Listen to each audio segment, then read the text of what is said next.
Well, welcome everyone to the panel celebrating the life and legacy of Ruth Bader Ginsburg. I'm Deborah Rohde. I direct the Center on the Legal Profession, which is sponsoring this event. And let me just say a word about the format, introduce each of the panelists who will make a very brief statement, and then we'll throw it open to all of you for questions and answers. After each of us says a few words, if you have comments for the panelists, you can put those in a chat, which will just go to us. If you have a question, please use the Q&A button at the bottom of your screen. Those can be seen by everyone, and if you want a particular question to be answered, you can upvote it.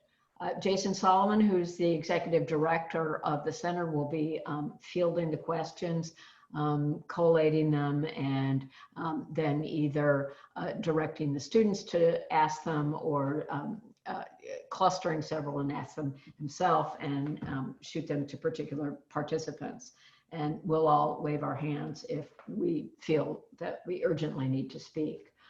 I want to introduce my co-panelists here with great thanks for them for making time for this. Jane Schachter writes and teaches in areas of statutory analysis and constitutional law, particularly equal protection, where of course Justice Ginsburg was particularly active. Brian Fletcher, one of the nation's leading Supreme Court practitioners, now, as you may know, is the co-director of the Con Law ethics class and clinic. Before that, he clerked for Justice Ginsburg and for Merrick Garland, and he was an assistant solicitor general. For those of you who don't know, I teach and write on gender issues. I clerked for Justice Marshall, and I've had some nice things to say about Ruth Bader Ginsburg over the years, and I'll say just a few of those things now. No individual did more than she did to transform the legal landscape for the better on issues related to gender. The history of America is one of discrimination based on sex, but not until 1970 did the Supreme Court find that such discrimination was unconstitutional. And its initial decisions were shaped by Ginsburg as the co-founder and litigation strategist of the ACLU Women's Rights Project. During the 1970s, that project brought hundreds of cases challenging gender bias, and Ginsburg herself had 5 victories in landmark cases before the Supreme Court. She had the wisdom to represent male as well as female plaintiffs, which helped an all-male court understand the injustice of laws based on archaic gender stereotypes that restricted the roles of both sexes. After being appointed as the second woman on the Supreme Court in 1993, she authored many of the nation's landmark decisions and dissents involving gender in areas such as employment, educational opportunities, reproductive justice, and LGBT rights. Her inspiring life story in overcoming discrimination and health challenges has inspired millions of women. And her iconic status, memorialized in t-shirts, teacups, tote bags, and even finger puppets, really testifies to a life lived greatly in pursuit of social justice. Ginsburg was also a model for the advice that I, and other gender researchers often give to younger women, that the most important professional decision you will ever make is the partner you choose. Find someone, she said, who treats your career as important as his or her own. And her marriage was a textbook case. When her husband, Marty, developed testicular cancer while they were both students at Harvard Law School, she attended and took notes on his classes as well as her own, and took care of him and their young daughter. And he repaid the support later on, as she noted, in spearheading her nomination to the Supreme Court and doing the hard work of lobbying and organizing to make it possible. It's rare, I think, to see 2 people in the same field so free from envy and self-interest and so committed to each other's life and career. I'll close with just one story. She and I were once on a panel together at a huge professional gathering, and I had breakfast with she and Marty before the event. She was then recovering from one of her bouts with pancreatic cancer and treatment, and was extremely frail even for her. Now, Ruth, you said it's 9 hours till dinner. You need to have a real breakfast. And when it came and she just picked at it, he said, Ruth, it's not enough to order carbohydrates. You actually have to eat some of them. You like French toast, he reminded her.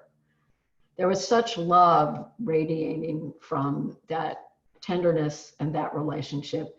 We should all be so lucky, and we are all in her debt. Jane? Thank you. Unlike Brian, who will follow me, I did not know Justice Ginsburg personally, although I met her a few times, and I want to start on that spirit with a couple of props. One is a picture of my daughter, then 17, and Justice Ginsburg at our former Dean Liz McGill's house. This was an absolute high point for my daughter. And the reason I show the picture is not only does it fill me with joy, it does fill me with joy, but it is, I think, captures the role she played for so many young women. I mean, I look at that picture of the justice and Zoe, my daughter, towering over her, and wonder how many young women she posed for pictures with. And I think you probably, would be in the thousands. And I think that captures something important about her. And then I also have, this is not a finger puppet, but a bobblehead. And, when we think about her as this iconic kind of figure in pop culture, it would not have been predictable for most of her life, I think, that she would play that role, right? I mean, she was soft-spoken to the point that you sometimes really had to work to hear what she was saying. And I think one of the things that strikes me, although I didn't have a personal relationship with her, I have the sense that I've been in conversation with her for years. And the reason is that I teach so many of her opinions, right? So her voice is, particularly in my 14th Amendment class, but in statutory interpretation and other classes as well. And I think when we think about her voice and we think about her kind of rock star status, you could compare her to two of her colleagues. I'm thinking about Justices Kennedy and Scalia. Of course, famously, Justice Scalia was her close friend. And Justice Scalia's rhetoric and his opinions was much more pungent and often quite biting. And that's not something Justice Ginsburg did. Justice Kennedy, in his opinions, often went for a much more lofty rhetorical style. That also was not Justice Ginsburg's approach. She wasn't the kind of justice who was like, look over here, look at what I'm doing. She was very dedicated, very diligent. Her opinions are marked by her incredible professionalism, right? She does not cut corners. She does not short circuit the analysis. It's all very kind of systematic and airtight. And I don't mean that the opinions are pedestrian, because they're not pedestrian at all. There's some really lovely language and rhetoric in them. But my point is that she wasn't going for flash. That was sort of not her, I think, her objective. I was thinking in preparing for this, I was thinking a little bit about some of my favorite opinions. And I just wanted to mention one majority and one dissent. And the majority opinion is in the famous case of United States versus Virginia, which struck down the historical ban on women having access to the Virginia Military Institute. And when you think about those foundational cases that Deborah mentioned that she was involved in as a lawyer in the 1970s, right? You could really draw a line from those cases where she was trying to get the justices to take constitutional sex discrimination more seriously. In 1973, in the case of Frontiero versus Richardson, she gave oral argument to the court as a friend of the court. That's unusual. She was permitted to give 10 minutes of oral argument. And she made the case for treating sex, like race, as something that should trigger strict scrutiny. And she got 4 votes. She came very close, 1 vote short. in that opinion, and it's really worth listening to, you can find it on the OIA website. In that opinion, the male advocate who argued before her and the male advocate who argued after her were pelted with questions. Justice Ginsburg called Mrs. Ginsburg by Chief Justice Berger, gave 10 minutes of argument, and no one said a thing. And I think they didn't know exactly what to do with it or what to make of it. The arguments were really new at the time, and she was basically saying, and I'll just quote one of the things she said, sex classifications may not be used as they once were to create or perpetuate the legal, social, and economic inferiority of women. And that's sort of classic Ginsburg to me. She just captures the essence of it and telegraphs it very lucidly. And I think she did in that argument. So VMI in 1996, a generation later, now she's on the bench, she's not the advocate anymore, and she's sort of consolidating the doctrine, which, as those of you who took 14th Amendment will know, the Supreme Court settled on intermediate scrutiny, not quite as strict scrutiny. But in the VMI case, she sort of nudges it more towards strict scrutiny. She talks about the need for an exceedingly persuasive justification to uphold sex classifications. And the language in that opinion is very similar to what I just read you from her Frontiero argument, that she says, look, we're not denying that there are some differences between men and women, but those differences cannot be used to perpetuate the stereotypes against or subordination of women. And that was basically the argument. And I think that opinion is well worth looking back at. In the realm of her dissents, and she's famous for her dissent collar and her many dissents, I think her dissent in the Shelby County case, where the Supreme Court struck down Section 5 of the Voting Rights Act and has absolutely, in that single decision, changed our elections and changed the practices around our elections dramatically with the loss of that part of the Voting Rights Act. She had just I think an answer to the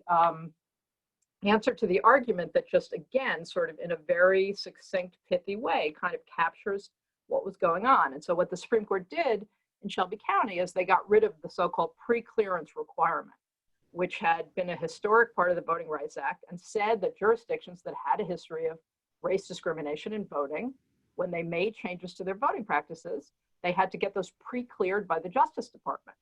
And what Chief Justice Roberts' majority opinion basically says is, that's no longer true. We've sort of solved the issue of race discrimination in voting. Things have changed. We can't single out certain states for differential treatment in this way. And Justice Ginsburg, among other things, in her dissent, famously said, throwing out pre-clearance when it has worked and is continuing to stop discriminatory changes is like throwing away your umbrella in a rainstorm because you are not getting wet, right? It's been working. It will work again. It will continue to work. That's not a reason to get rid of it, the fact that it's been working, right? So I think she had that knack. So I'll stop there. Happy to talk about her opinions and statutory interpretation in case anybody out there is interested in that subject, but hand it over to Brian. Thank you. Both of those sets of remarks are really lovely and really capture the Justice Ginsburg that I knew and touch on a lot of what I wanted to touch on as well. So let me just start by saying I'm coming to you from Washington, D.C. I was able to make it out to participate in the ceremonies commemorating Justice Ginsburg. It's obviously an incredibly hard time for those of us who knew Justice Ginsburg, especially, and it's been a real comfort being able to gather with so many of her other former clerks and remember and celebrate her here. And also really to see the outpouring of support and the number of people in the public and in the legal community who were inspired by Justice Ginsburg. And so I want to thank all of you for coming out to this event and just say that almost every one of the former clerks that I talked to over the course of this week has commented on just the incredible public outpouring. I took a shift standing vigil during the public visitation yesterday afternoon, and just watching the incredible crowd of people lined up and standing in line for hours to come and pay their respects, and especially the numbers of mothers and daughters, the number of young women, and just it was obvious even from 20 yards away, watching as people came through for a minute or two, how much Justice Ginsburg meant to them, and that was just incredibly powerful. I guess a couple of thoughts that I'll share.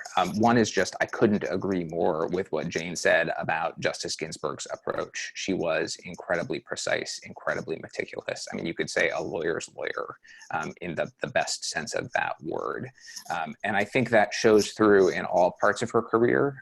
One of the things that I love about the late career notoriety that she has attracted as the notorious RBG and the great dissenter, which is really just a creature of the last decade or so of her career. That was not true when I clerked for her in 2007 and 2008, is that it has caused people to go back and look and has given broader notoriety to her career as a litigator in the ACLU Women's Rights Project, and has really put a spotlight on that part of her life that I think is deserved, but that maybe didn't get the attention that it deserved until she became more famous later on in her career. And I guess Jane summarized that, or I'm sorry, Deborah summarized that beautifully, and the work that she did to really give meaning to the idea that the 14th Amendment has something to say about sex discrimination. And the only other thing I'll say is that I just find that work incredibly inspiring, not just for what she accomplished, but for how she did it, because she did it in her very precise, very lawyerly way with this campaign of cases, not just the ones that went to the Supreme Court and not just the ones that she argued, but sort of deep involvement in all of the cases, in developing the doctrine in a systematic way. And my favorite, there are a number of anecdotes that come out of that, but my favorite one is that early on, after she had won a case in a court of appeals, the Solicitor General filed a brief telling the Supreme Court that it should review this question, this Court of Appeals decision, suggesting that the law has something to say about sex discrimination. Because my gosh, if this is true, look at all of these federal statutes that might be unconstitutional, and attached an appendix to the back of the brief with dozens and dozens of federal statutes that drew sex-based distinctions.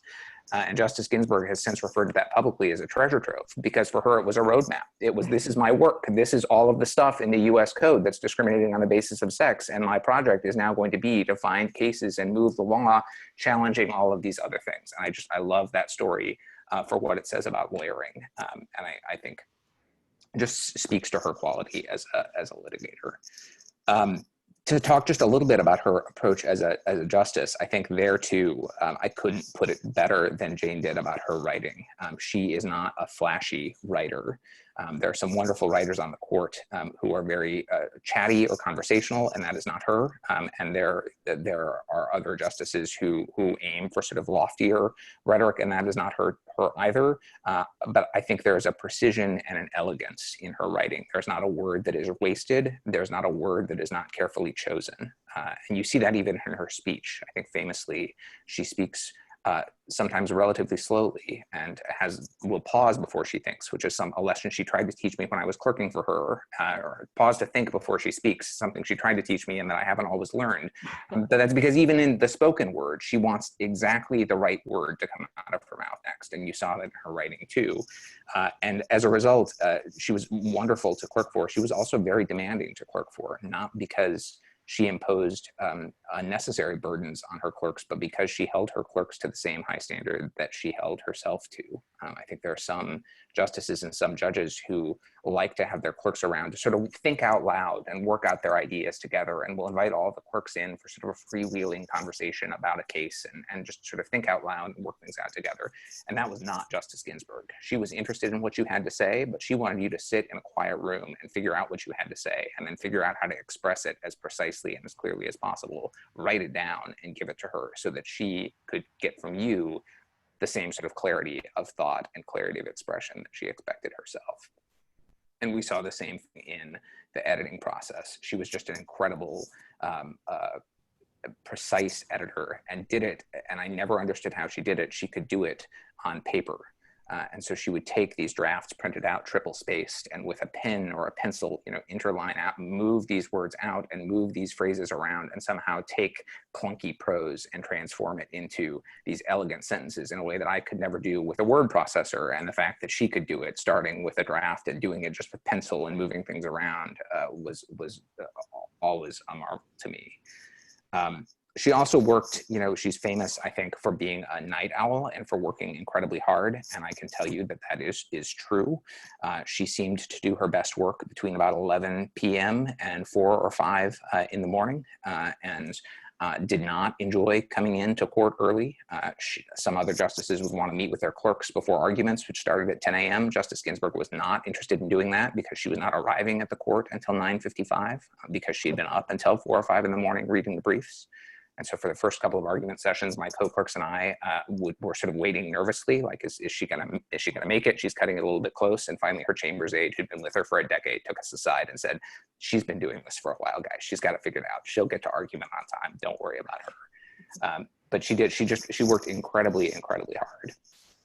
And I guess the last thing I'll say, and then I'll shut up, and because I'd love to hear your questions, is just, one of the privileges of getting to clerk for her is that we were invited in a very small way into her world for a year. There were sort of rituals of the Ginsburg clerkship that included tea and cake and a glass of wine for everybody's birthday anytime there was a birthday in chambers. And Marty was still alive when I worked for her, and Marty is was an incredible chef. And so there was always a cake from Marty for every occasion, and there was a whole ceremony in chambers for those. She loved the opera, and so she took clerks to the opera every year. I'm not an opera person, and she was sort of appalled by that, and I think hired me, very much had to hold her nose to hire me, given that I'd never been to an opera before I went to work for her. But she really wanted me to appreciate it. And so she made a point of telling me, you need to listen to Don Giovanni before we go see it. These are the CDs that you need to get. And I want to talk to you about it before we go, to make sure you've done your homework, to make sure you really appreciate it. And then because one of my co-clerks had 2 young children, I got a double dose of opera. We also went to a children's opera that year too, because she wanted to include everybody in the clerk family, including what she called her grand clerks. And so my co-clerk Ruth and her kids and all of us trooped off to a children's, I think it was the Nutcracker. So two helpings of opera for me.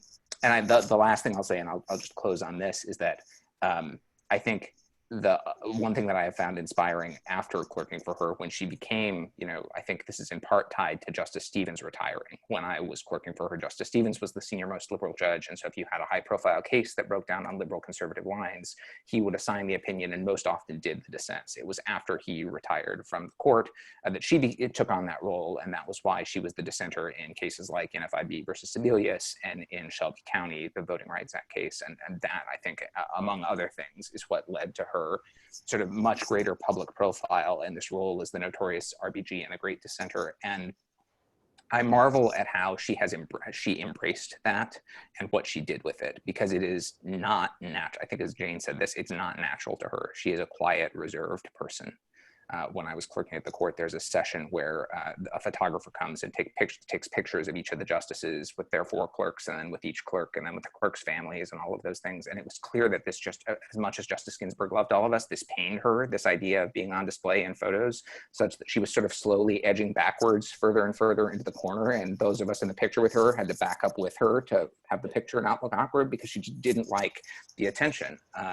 And 10 years later, she is the subject of an enormous amount of attention, and took that and did more public appearances and took, hundreds and hundreds of pictures with women and girls, and really embraced and did a lot of good with the public notoriety.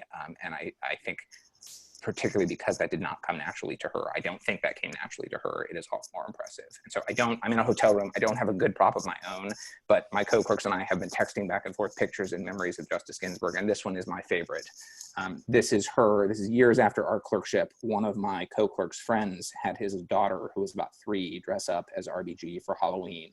And Zach texted the justice's assistant and said, this is my friend's daughter. He did this. Would you like to meet her? And the justice said, yes, I absolutely would. And that picture resulted. And I just love it, both because of the enormous smile on RBG's face, and also because a little bit the 3-year-old looks slightly terrified by the whole experience. But anyway, I will stop talking now and would love to answer questions. Great. Thank you all. Terrific thoughts. Time for questions. Throw them into the Q&A. Why don't I start with one while people are putting their questions into the Q&A. You know, we're here to talk about the legacy of Justice Ginsburg, and that's where our focus is, but there are probably at least a few elephants in the room. You know, one of them was the issue that people have talked about, but it's a bit uncomfortable, the issue of Justice Ginsburg's decision not to retire in President Obama's second term. There were some at the time, I believe it was 2013 and 2014, who called on her to retire. And I was wondering if any of you might have insight into her decision-making at the time. Deborah, I know you have some thoughts on this. Do you want to start? Yeah, well, she watched when Justice O'Connor stepped down to take care of her husband who had an advanced state of Alzheimer's. And it was a tragic situation, in part because after she stepped down, he deteriorated so quickly that she was unable to care for him. So she was hoping to have, you know, some quality time with him at the end, and ended up having to put him in a nursing home, and then was at somewhat loose ends. I mean, she was still a really active thinker, and she, I think, bitterly regretted that she'd made that decision. And she found ways to occupy herself. She did a lot on civic education. She was on the advisory board of the Center on Ethics here at Stanford that I directed, and she did a lot of public speaking, and she participated in judicial decisions on assignment as a retired Supreme Court justice. But I think Justice Ginsburg saw that, and you know, especially after Marty died, and I think she realized that that could, you know, really be her life, that she would be alone and without work. I think she just would have deprived her of meaning and purpose. I also think that while she might have been willing to make those sacrifices, if she'd known who would be appointing her successor, she might well have done that. But nobody predicted at the time she was making those decisions that we would have the incumbent that we do now, who is likely to put someone on the court who will upend everything that she stood for. And that was not something I think she was thinking at the time. So I don't know, Brian, you've probably had a closer glimpse of the thought process, but maybe you'd want to weigh in. I mean, I don't, this is not something I've talked to her about. So all that I know, I think you're right, Deborah, that the justice, it's hard to miss the Justice O'Connor sort of precedent and the sort of unfortunate series of events and what happened with her husband after she retired. So I don't know this for a fact, but I've heard that that's, you know, yeah, it tell her said that was a driving force in the decision. Hard to imagine that not being. And just I know what she has said publicly, which is consistent with what she was, which is she wanted to continue to, she thought she wanted to continue doing the job as long as she could do it full steam, I think was her phrase, which is a very RPG turn of phrase. And I think she loved the job and she loved what she was doing and was hesitant to give it up. I heard her at some point say publicly that she wanted to follow Justice Stevens and be on the bench until she was 90. And, you know, but for the cancer, I don't think there's any question that she would have been on the bench and going full steam, as you say.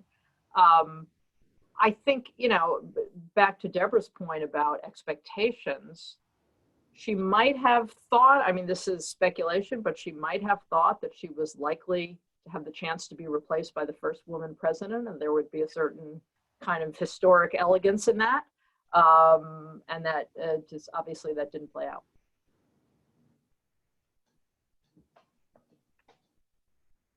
Okay, participants, we're glad you're here, but you're not doing so well on the questions so far. All right, I see one. Okay, if you can go ahead, I'm not going to pronounce your name right, but if you can go ahead and unmute yourself, and you'll just be talking by audio. Is it Ms. or Mr. Dench? Forgive me.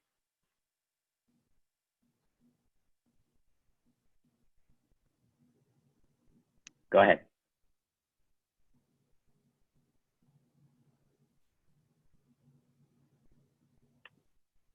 I don't think we can hear you yet. Okay, here's a comment. I'm not sure we can unmute ourselves. Yeah, I got it. Monique, maybe you can help her unmute if you're not already. Thank you.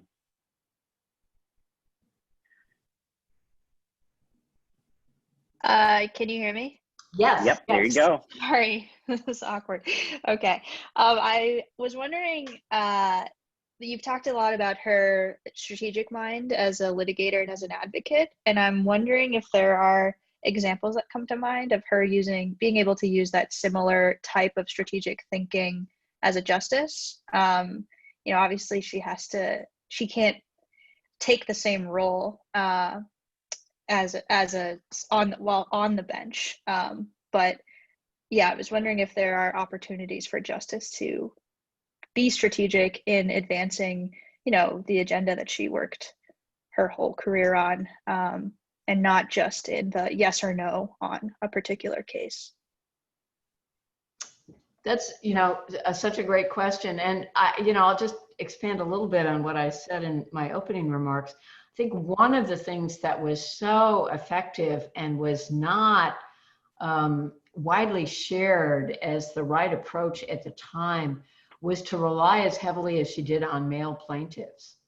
I think she really correctly saw that framing this as an issue that affected men as well as women helped the justices really understand the injustice of gender stereotypes. And, you know, it is noteworthy that so many of the landmark cases were decided in favor of men who were against alimony provisions that favored women.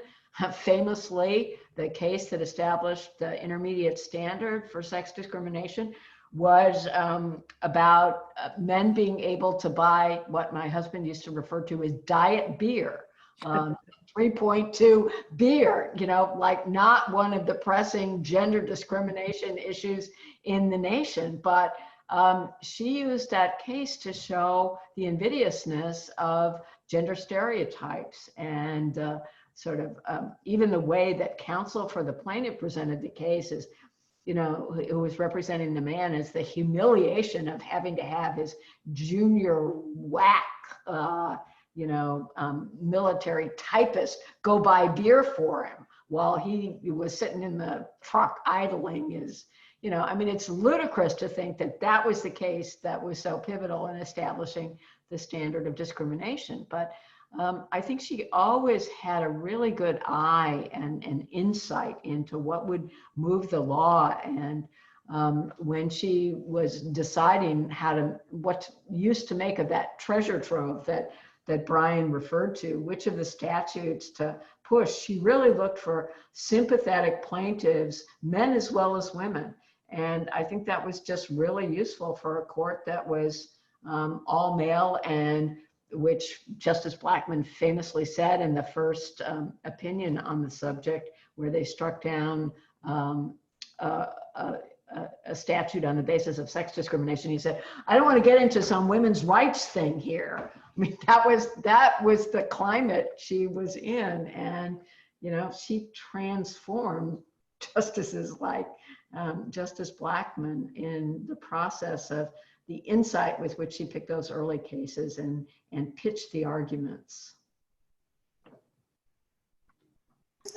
I can offer I agree with all of that, and I can offer sort of one other thought. This is not as sort of publicly salient as all of her work on women's rights and gender equality, gender discrimination writ large, but we haven't used the word civil procedure yet, I don't think, and that was the justice's other great love in the law, and I think in some ways the area where she may have had, or I won't make comparisons, but where she had a great deal of influence as a justice, I think, especially because those were cases that were less likely to divide along ideological lines, and cases where she was more likely to get the majority opinion because other justices knew her passion for civil procedure and respected her expertise in that subject, which dated back to her time as a scholar, even before she ended up on the bench. And so I'll just say that I think you can see as a justice her laying down, deciding opinions and laying down precedents in sort of a step-by-step way that really cleaned up a lot of areas of civil procedure over the course of a number of cases. And I'll give just my favorite example is a case that she decided in 2006 called Arba versus Ynh. There's no reason why you would have heard of it unless you've encountered this particular corner of the law, but it's about when statutory requirements are jurisdictional. That is when they limit the jurisdiction of the courts. And so that was about Title VII's requirement that you're only subject to Title VII as an employer if you have, I think, 15 or more employees. And the question is that just a merits requirement, something you have to prove as part of your Title VII case, or does it limit the jurisdiction of the courts? And Justice Ginsburg says it's really dumb to have jurisdictional rules, because the problem with jurisdictional rules is you can't waive, the parties can't waive them. So even if you have a trial and you award judgment because someone's been discriminated against, if the employer realizes much later that they have fewer than 15 employees and raises the issue, if it's a jurisdictional issue, you have to undo everything that's happened before, and the courts have to inquire into it on their own. And I think that sort of idea of these jurisdictional requirements sort of offended the proceduralist in her. It was really inefficient. It was bad procedure. And so in that case, she lays down this idea that we are not going to call, we've used this language loosely in past opinions, the Supreme Court has, but we are not going to treat a requirement as jurisdictional with all of those bad procedural consequences that it has, unless Congress makes it really clear that it's not just a merits requirement, but also a jurisdictional one. And that decision then becomes the first of, I think, now 8 or 10 or 12 opinions that the court has written in the last 15 years on this subject, cleaning up and saying all of these various requirements aren't jurisdictional. And not all of them were written by Justice Ginsburg, but many of them were. And she is always the champion of this view at oral argument. And I think I smile every time I see, I read a lot of Court of Appeals decisions in my work in the Supreme Court Litigation Clinic. And every time I see a Court of Appeals say, our precedent says that this used to be jurisdictional, but now the Supreme Court's made really clear that there's this clear statement rule and we can't treat something as jurisdictional unless Congress is super clear about it. So we're going to overturn our precedent and clean that up. I smile because I think that's like another little area of the law that's been neatened up thanks to Justice Ginsburg. So not the most high profile example, but I think a case of her using a series of cases in the Supreme Court to move the law in a way that made the system function better. So thank you for indulging my civil procedure nerdery. I could throw in a couple of things on the subject of Justice Ginsburg being strategic. One is one of her most famous law review articles. I think it was published in the NYU Law Review. She sort of called into question the timing of litigation for social change. And she speculated about whether the right to choose would have been more securely protected had the court not stepped in as dramatically as it did in Roe versus Wade. Had it decided the Roe case itself in a more limited way to say Texas has gone way too far, we don't have to have a whole kind of full-blown jurisprudence about abortion to say that Texas has gone too far, and then sort of let the political process and the courts move more incrementally. And that has become a subject of fascination for a lot of lawyers interested in social change, whether there's something to that or does it really hold up. And then in the decade or so leading up to the Obergefell case and the same-sex marriage challenge, you know, people were sort of entertaining, well, what would Justice Ginsburg think or say about this? And in fact, in the Chief Justice's dissent in Obergefell, he says, you know, a wise observer once noted that it's often better to let the political process play out. So why, you know, that's the majority's mistake in Obergefell. Just the political process is moving towards same-sex marriage. Be a better victory for advocates if they get it in the political process. And obviously, Justice Ginsburg voted in the majority in that case, so she wasn't persuaded by it. But she sort of injected that line of thinking, and it's become, I think, a very fruitful, generative thing for academically and strategically for lawyers to think about. The other thing I would say is she really didn't ever get into the kind of methodological wars that have obsessed Supreme Court justices over the last few decades. I mean, Justice Scalia famously, you know, became a tenacious advocate of originalism and constitutional interpretation and its cousin textualism and statutory interpretation. He did battle with Justices Stevens and Breyer at various points over that. And Justice Ginsburg, she's not an originalist, she's not a textualist, but she didn't really choose to wade in those waters. Her opinions tend to be very eclectic. They're not, highly stylized examples of X or Y methodology. And I think she just didn't really approach law in that way of, I'm going to choose my category and always be in that category. She was more of a sort of contextualist, maybe, looking at each case. That's not to say there weren't certain broad principles that you could follow through. I mean, we've talked about her commitment to sex discrimination. And in fact, in the VMI case that I talked about earlier, at the very end of that opinion, she says, one of the important things about the Constitution has been to recognize that historically some groups have been excluded or mistreated, and it's the role of the Constitution to have something to do with rectifying that. So I think that's kind of a through line in the way she thinks about law, but it's not quite the same thing as being a tenacious advocate of X or Y methodology.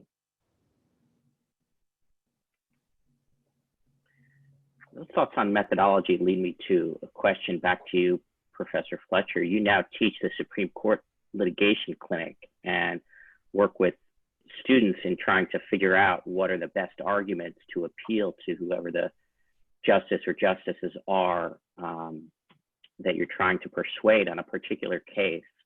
If you were advising students who are drafting a brief and trying to figure out arguments to persuade Justice Ginsburg, what would be your thoughts? I know one of them would be precise with your language. Besides that, are there any particular kinds of arguments, use of precedent, anything that you think are kind of do's and don'ts for Justice Ginsburg? I agree with Jane. I think she had an eclectic approach and was willing to listen to arguments based on original understanding, certainly was attentive to statutory text, but also took context and sort of a broader view in statutory cases. So I think she is a justice who had a more wide-ranging approach than a particular, the sort of particular approach where you could say, if you want to appeal to Justice X's vote, it's going to be all about text, or it's going to be all about original understanding in a constitutional case. She was not that way. I think she had a more common law approach in constitutional cases and a more eclectic approach in statutory cases. And so I guess that is what I think that's what I would advise someone, is that she is someone who will listen to arguments of sort of all stripes. I will say she took procedure very seriously and was very big on getting the procedures right. I think that whether it's from her scholarship in civil procedure or whether that's what attracted her to civil procedure, I think the idea that a big part of the legal system is fair procedures applied fairly. I think there was a strong sort of proceduralist tendency in her. And so to the extent that you can frame a case or an argument in that way, I think that would always be helpful. Okay, are there other questions from the audience?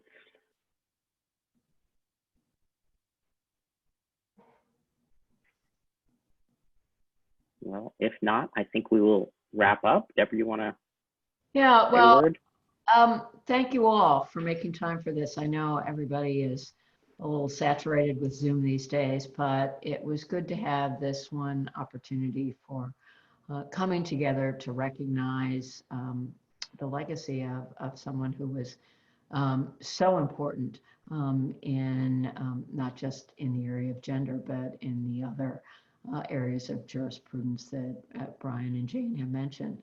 So let us all raise our finger puppets to Ruth Bader Ginsburg, and thanks to all for participating.